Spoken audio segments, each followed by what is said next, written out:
Today on Outside the Box Reviews, I am back looking this time at the worst of 2012. The worst figures that came out this year that I had the misfortune of picking up. The best of 2012 list was a great trip down memory lane of all the cool things I'd picked up this year. And I was really surprised of how many quality pieces came out this year. For the worst, fortunately, I think I've managed to steer my collection away from some of the biggest pitfalls. But I do have a top 5 to share with you of Starting off at space number 5. It's a figure that some idiot designed. It's the Jazwares Nickelodeon Ren figure.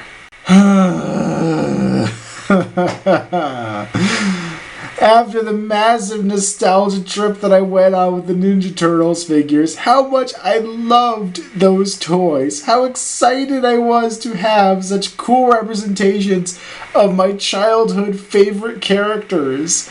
I came across another plastic representation of one of my all-time childhood favorites, and I was so excited. Target exclusive figure right here. Oh, it's an exclusive. It's gonna be awesome and cool and rare and blah blah blah. Oh my god, this thing's awful. This is so bad. And sadly enough, I haven't got around to reviewing this guy because, heck, a lot of this list hasn't been reviewed just for the fact that I haven't been excited about talking about them. But heck, this guy is just the epitome of bad. Bad articulation, bad sculpt, bad paint job, bad plastic quality. I mean, how bad does it have to be when the plastic itself is bad? Just overall, a crummy figure. What a crushing disappointment to someone who used to look forward all week to staying up late on Saturday night to watch Snick and watch Ren and Stimpy. Oh, this kills me. Spot number 4 on our list of garbage goes to the Kreo Transformers little minifigure guys. These came out of a blind package. They were a couple bucks at Toys R Us. I thought, why the heck not? I'd try them out, see how they were. I was having this weird moment where I wasn't really finding anything on the shelves to buy, and I kind of wanted to pick up a Transformer, and this was my kind of make good to myself, that I'd spend $3 on 2 little things because they were on sale, and then I could kind of not want to buy Transformers. And, well, it did make me not want to buy Transformers, but not in a good, I'm satisfied, I don't need that way, and more of a, this is bad way. These guys suck. They look crappy as hell. They transform, but their parts don't really go where they need to go. The guy on the left is basically no different when he's transformed to when he's in robot mode. You just kind of turn him on his side. I know they're cheap little pieces of crap, but they're just bad. They really do suck. I don't know what else to say about them, but they're just overall not good figures. I would avoid them at all costs. I don't even know if I'll get around to doing a review of these guys because I thought that I'd at least have something to say about them. I really don't. There's nothing to it. They're just overall something I just wouldn't recommend and wouldn't want anyone to even think about picking up. Figure number 3 on the list may surprise some of you because it's from NECA. It's the NECA Nightmare on Elm Street Dream Child Freddy Krueger figure. Another figure I haven't gotten around to reviewing. I'm honestly way behind on all my Freddy Krueger reviews. I need to just make a Freddy month or something and just go to town and get these guys shot and out of the way. But this line has overall impressed me. I have reviewed parts 1 and 2, the first 2 figures that came out, and I really liked those figures. They were good. The second series I didn't feel was as strong, but I still overall pretty much enjoyed them. And this guy just, he's bad. He's really bad. They switched him up, it must be said first of all, and gave him this flesh tone plastic they've been using on Rocky and crap. It doesn't work for Freddy Krueger, especially when you've done a billion other figures, or at least, 5 other figures, not using this style of plastic. Then all of a sudden you decide you need this style of plastic on one of them. It looks bad. And this pose he's in, the thing he's set up as with the big hand and the big foot, it's not iconic. It's a couple seconds of the movie. It's barely in the movie. And I don't know what else you do from Dream Child. I mean, they did the Skating Freddy black and white as a Comic-Con exclusive. This guy should have been the Comic-Con exclusive, because I think he would have had much more appeal in the black and white version. It would have been a really easy thing to do. And this guy just doesn't have much appeal for me at all. I'm a major NECA fanboy, but they screwed up on this guy. Coming in at spot number 2, we have the Hasbro 3 3/4 inch Avengers figure line, Captain America.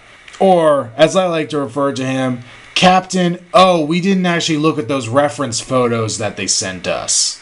This guy is pretty inaccurate to the movie, and it just kind of seems odd.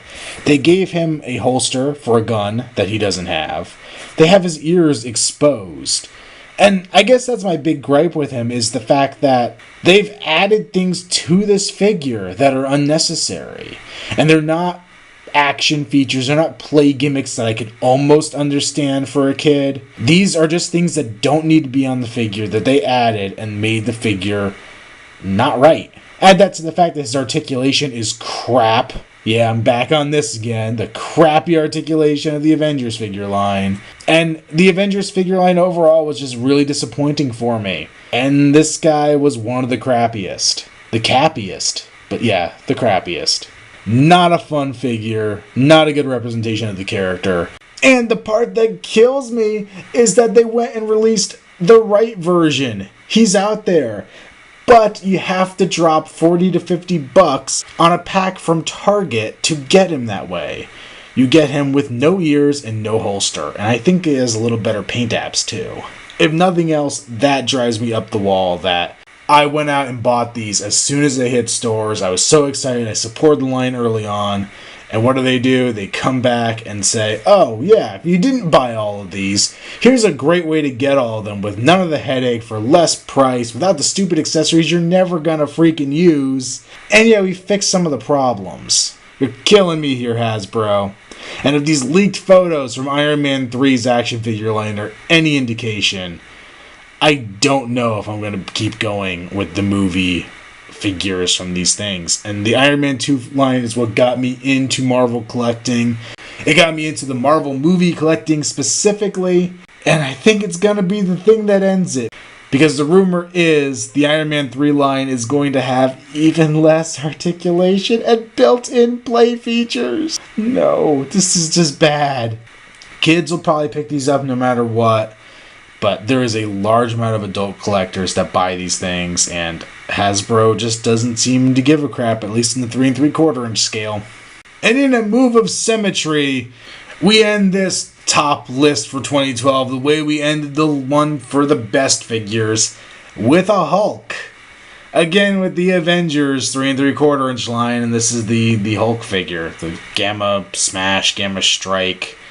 I'm not even sure which version of Hulk this is technically considered. But it's the one that sucks, and it's the one that they re-released and sent out in massive quantities and clogged up the pegs so that when I wanted a Black Widow or a Hawkeye or a Nick Fury, I just had to sift through 8 billion of these things. So I'm so freaking tired of looking at this stupid figure. The articulation on the cap sucks. I've said that before. The articulation in this Hulk, 800 times worse. He's stuck in a dumb pose. He has a built-in action gimmick that doesn't really even do anything. His head is super undersized. His body just doesn't look right. This is a fail on all levels. This figure is the worst figure of 2012 that I picked up. And I accept no arguments that there is something worse that I bought and reviewed, or bought and didn't review.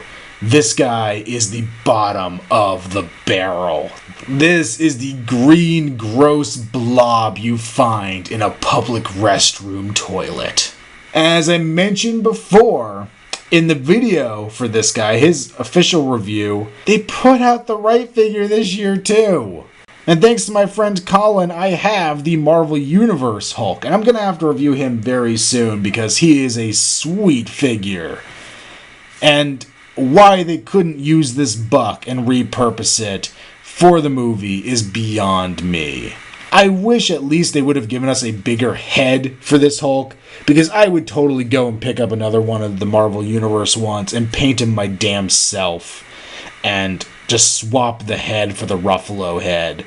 But that Ruffalo head is way too small and way too stupid looking, so I can't even do a good body swap on this. Overall, he is a massively inferior figure, and both of these guys came out the same year from the same freaking company. How do you screw things up that badly? Oh, they were also the same price. So there is no reason why Hasbro couldn't have given us a better Hulk in this line, and they should have given us a better Hulk in this line, and they're fools for not doing it. So that is my list of the worst figures from 2012. Let me know below if you agree, disagree, if you have some others you want to throw in there as contenders for the worst figure you bought in 2012. Make sure you check out Outside the Box Reviews on Facebook. There'll be a link below. And coming up next, I have one last year wrap-up video just talking about what I intend to do for 2013. So I'll see you there, and stay tuned for more to come.